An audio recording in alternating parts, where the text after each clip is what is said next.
Hello friends, જય અંબે, જય માતાજી.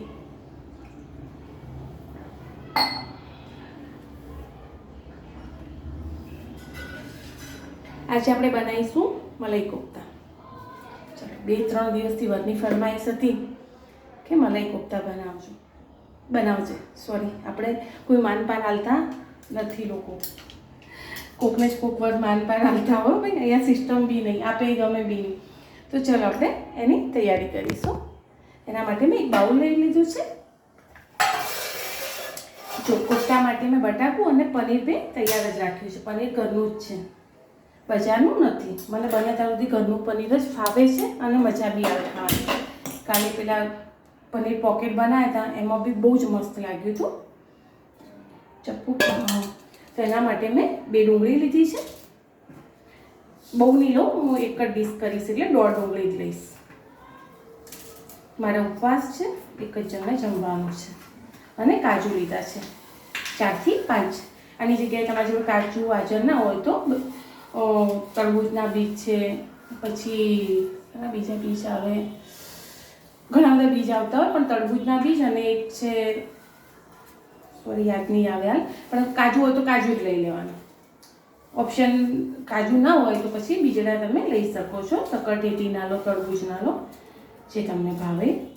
ચલો, તો 1.5 ડુંગળી લીધી છે, કાજુ લીધા છે, લસણ લીધી છે 4-5 કળીઓ, અને 4 વસ્તુ થઈ: ડુંગળી, ટામેટું, કાજુ અને લસણ. એને આપણે પહેલાં તેલમાં ફ્રાય કરી અને મસ્ત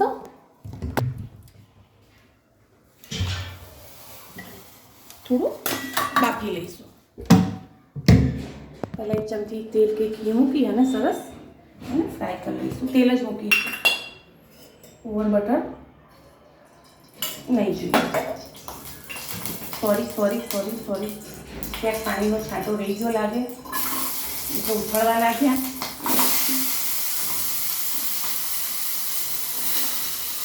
આ પ્રોસેસમાં તમે પહેલાં એડ કરવું હોય તો તમે લવિંગ, તજ એ બધું એડ કરી શકો. પણ ઉતાવળમાં છાંટા ઉડવા માંડ્યા એટલે મારે રહી ગયું, વાંધો નહીં, આપણે ટેસ્ટ જ જોઈએ છે. તો મેં તમાલપત્ર લીધું છે અને એક તજનો કટકો નાખી. ઓવર ગરમ મસાલા નહીં નાખી.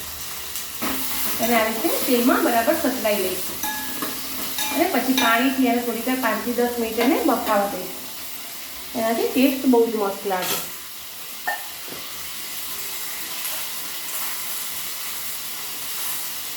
અત્યારે ગરમ મસાલામાં કેટલી જાતનું આવતું હોય ને, જેટલું ઓળખાણ બી નહીં પડતી હોતી. અલગ અલગ 2-3 લવિંગ નાખી દઈશું.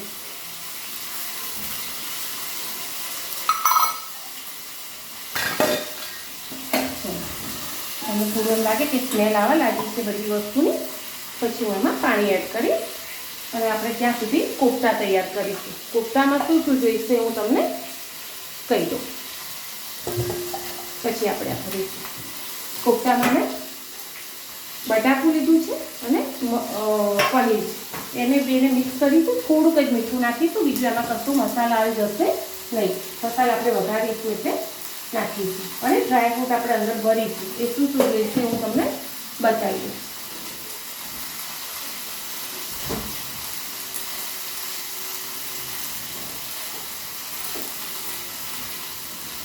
ડ્રાયફ્રૂટમાં અમે બદામ લીધી છે, કાજુ છે, પિસ્તા છે અને દ્રાક્ષ છે. એટલું અંદર આપણે ફિલિંગ કરીશું.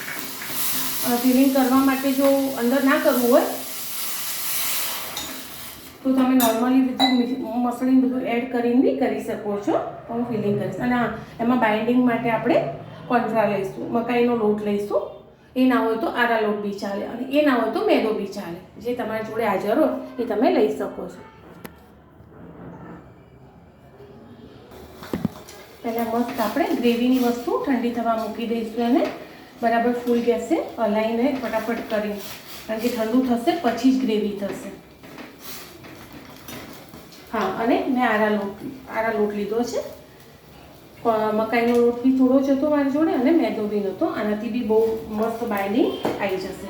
પણ તમને ના ભાવે તો તમે મકાઈનો લોટ લઈ શકો છો, કાં તો મેદો બી લઈ શકો છો. ચલો. હવે આપણે એને ગેસને થોડું આખું કરી દઈશું અને મસ્ત એની પહેલાં બટાકું અને પનીર બી મેશ કરી દઈશું બરાબર.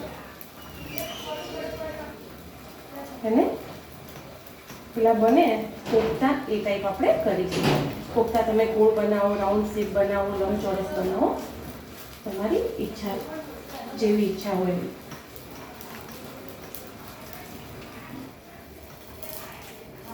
ગ્રેવીનું મટીરિયલ આપણે પછી થાળીમાં જ કાઢી લઈશું તો ફટાફટ થઈ જાય. આ રીતે મેં મેશ કરી લીધું છે બટાકાને અને પનીર. તો હવે હું એમાં નાખીશ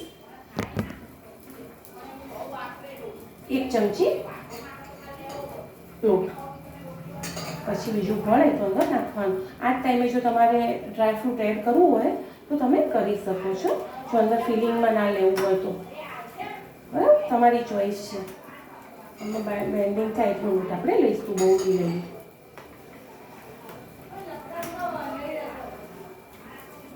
આ રીતે આપણે એને મસ્ત લીસું કરી લઈશું. મસ્ત રહી સરસ. હવે ગ્રેવી મારી ગ્રેવી કરવાનું બી તૈયાર થઈ ગયું છે. ડુંગળી ટામેટું ને મસ્ત ચડી અને હું આ થાળીમાં નીકાળી લઈશ એટલે મસ્ત મારે ઠંડુ થઈ જાય ત્યાં સુધી હું કોફતા તળીને તૈયાર કરી લઈશ. થોડું તેલવાળો હાથ કરીશ એટલે કોફતા મને લીસા થઈ જાય અને ચોટે નહીં મારા હાથે. પતળા જાડા જે રીતે તમને નાના મોટા જે રીતે ગમે એ રીતે કરી લેવાના. મેં 3 પાર્ટ કરી લીધા છે, પણ હું પહેલાં હાથ ધોઈ નાખીશ કારણ કે મારે અંદર ડ્રાયફ્રૂટ કરી અને કરવું છે. અને પછી મસ્ત તેલ મૂકીને હું તળી લઈશ.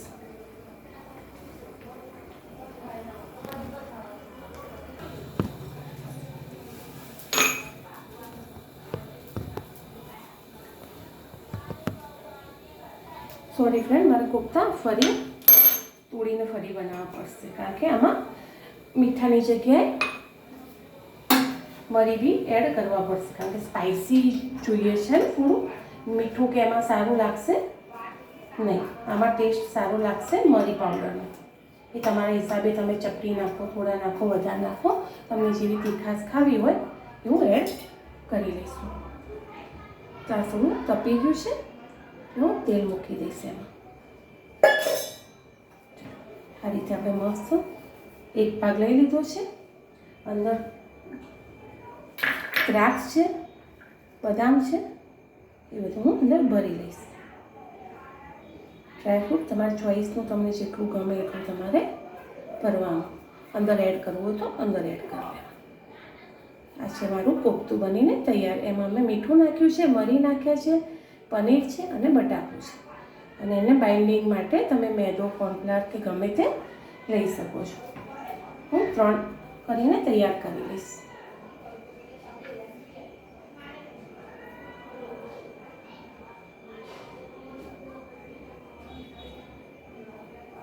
ડ્રાયફ્રૂટ તમને જેવું ભાવે ઓછા વધતું, અને ના ભરવું હોય તોય ચાલે, પણ આમાં ડ્રાયફ્રૂટ હોય છે તો મસ્ત લાગે બી મસ્ત અને રીચ ફ્લેવર બી આપે.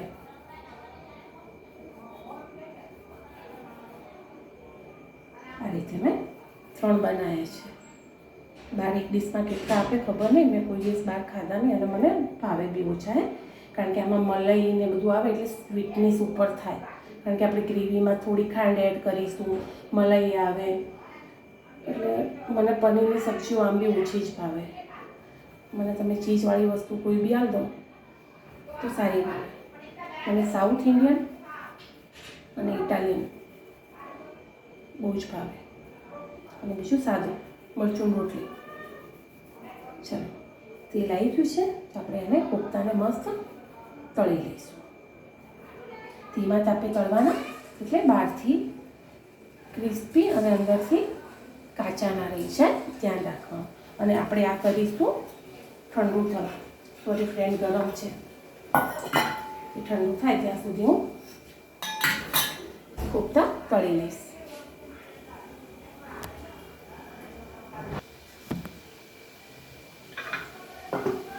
ચલો, તો આપણે હવે કોફતા થોડીક જ વાર છે તળાવવામાં, તો આપણે ત્યાં સુધી ગ્રેવી બનાવી લઈશું.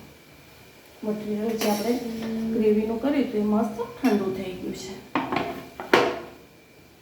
હાલ પેલું પાણી છે ને એ નહીં જવા દઈએ, ખાલી એટલું ડુંગળી, ટામેટાં અને કાજુ લસણ લઈશું એટલે મસ્ત પીસાઈ જાય. લીસી પેસ્ટ બનીને તૈયાર કરીશું એટલે આપણે ગાળવી ના પડે. ના ગાળો તો બી ચાલે, બોટલવાળા હોય ગાળે, આપણે ખોટું ગાળીને આપણું જે વેસ્ટેજ જવા દેવું. આપણે ઘરે જ ખાવાની અને થોડી મહીન પીસી લઈશું, બહુ ઝીણી એટલે ના ગાળીએ તો બી ચાલે. અને આ જેની ઈચ્છા હોય ગાળી શકે છે. હું નહીં અને થોડી ખાંડ એડ કરી દઈશું એટલે પેલામાં ના કરવી પડે. મલાઈને બેલેન્સ કરે, મલાઈ બી આવશે અને એટલે થોડી આવી શાક સ્વીટ ઉપર. આપણા કોફતા મસ્ત તળીને તૈયાર થઈ ગયા છે. હું બતાવું તમને. બસ હવે 2 મિનિટ જ રાખવાના છે. ઓકે,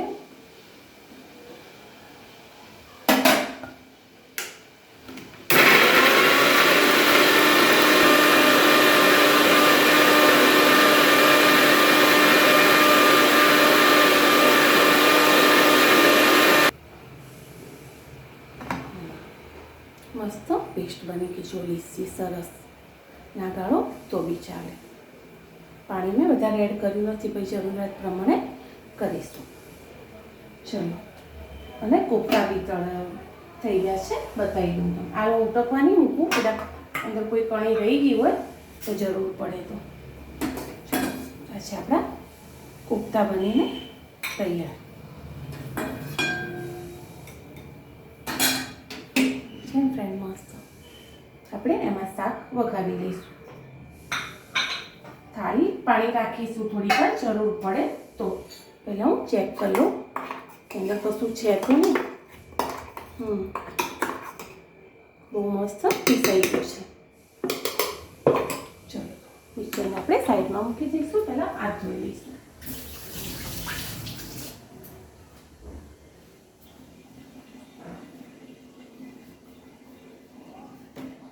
એ તેલ કાઢી નાખીશ, થોડુંક જ તેલ રાખીશ કારણ કે 1 ચમચી જેટલું હું ઘી નાખીશ અંદર.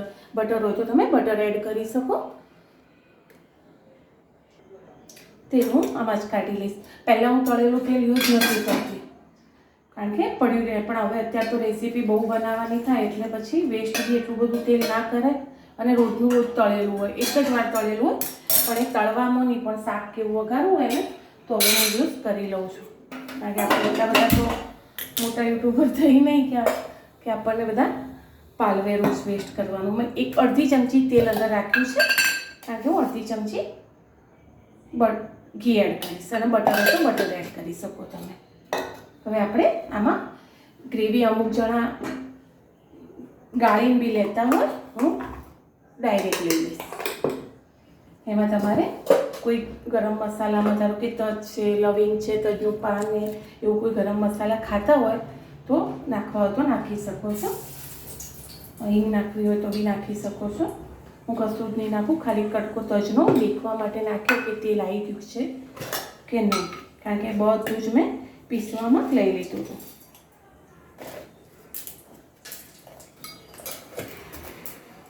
આમાં કોથમીર નાખીશું આપણે. પીસવામાં નાખ્યો તો ચાલો, પણ પીસવામાં નહીં નાખી તો એમને નાખી.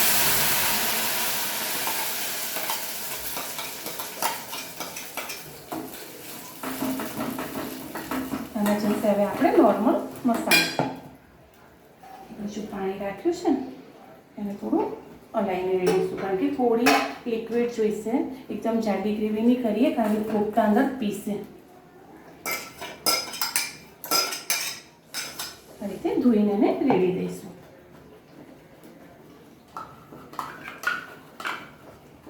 આમાં ગરમ મસાલો તમારે એડ કરવો હોય તો કરી શકો છો. હું નહીં કરું કારણ કે મેં જે પીસવામાં લઈ જ લીધું તજ, લવિંગ બધું, એટલે ગરમ મસાલા અને ફ્લેવર અંદર આવી ગયો છે. ટેસ્ટ અનુસાર એમાં મીઠું એડ કરીશું, થોડી હળદર જશે અને થોડુંક જ મરચું જશે.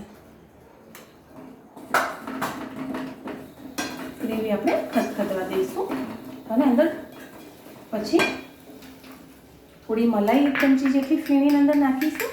બીજું તો આપણે ગ્રેવીમાં ખાંડ ને બધું એડ કરી દીધું છે અને કોથમીર. એકદમ એને ફેટી દેવાનું, લીસી થઈ જાય ને એ રીતે.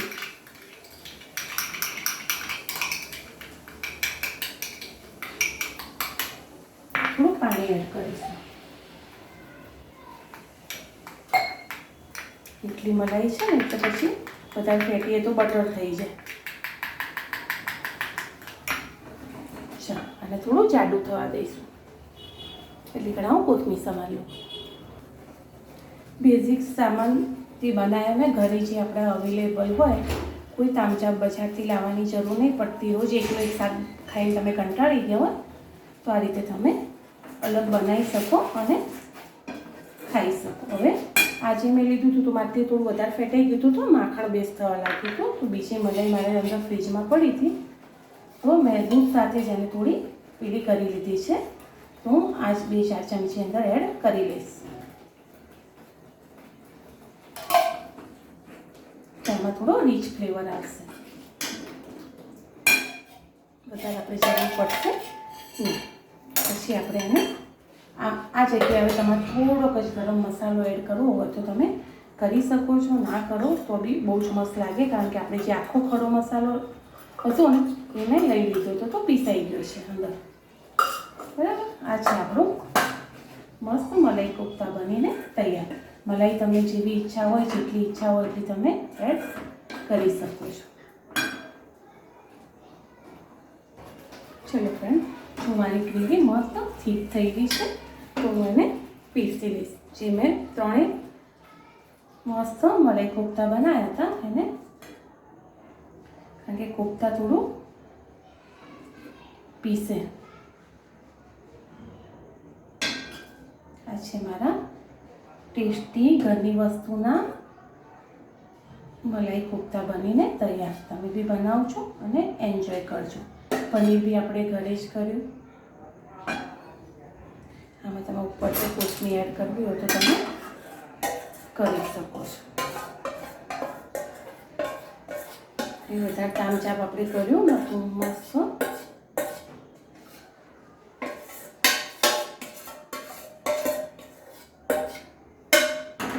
ટેસ્ટ નહીં કરું, કારણ કે મારે ઉપવાસ છે. નહીં તો તમને ટેસ્ટ કરીને કહેતી કે કેવું બન્યું છે. આ છે મલાઈ કોફતા. બાય ફ્રેન્ડ, હજુ થોડું કોફતું અંદર ગ્રેવી પીસશે ને એટલે થોડું ઠીક થશે જ.